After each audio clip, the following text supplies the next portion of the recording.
সরিষা এবং লিচুর পর এবার শাপলা ফুলের মৌ চাষ করে সফলতা পেয়েছেন কুষ্টিয়ার কুলসুমারা।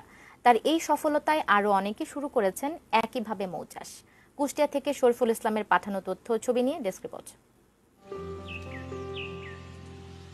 বর্ষা শেষ হলেও থামেনি বৃষ্টি, মাঠঘাট এখনো পানিতে টইটুম্বর। চাষের জমিতে জমা পানিতে ফুটেছে শাপলা ফুল, আর এই সুযোগটা কাজে লাগিয়েছেন কুষ্টিয়ার দৌলতপুরের নারী উদ্যোক্তা কুলসুমারা। কুমারখালীর আন্দালবাড়ি আর আশপাশের এলাকায় শাপলা ফুলে মৌ চাষের সফলতার গল্প সাড়া ফেলেছে সবার মাঝে। ১৫০টি বাক্স থেকে সপ্তাহে কুলসুম মধু পান ৩০০ কেজি।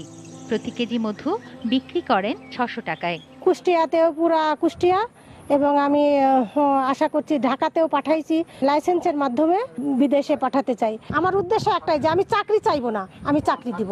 করোনাকালে কাজ হারানো দিনমজুররা কাজ পেয়েছেন কুলসুমের খামারে।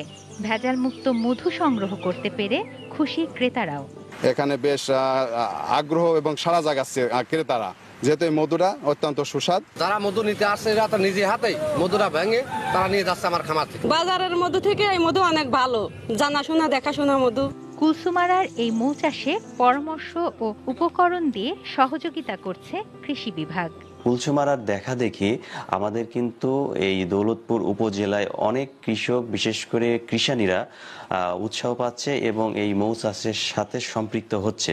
তো আমরা সবসময় তাদের পাশে আছি এবং তাদেরকে টেকনিক্যাল সাপোর্ট এবং পরামর্শ আমরা প্রদান করে যাচ্ছি। তুনাজ দিনা তনু, ডেস্ক রিপোর্ট, এটিএন নিউজ।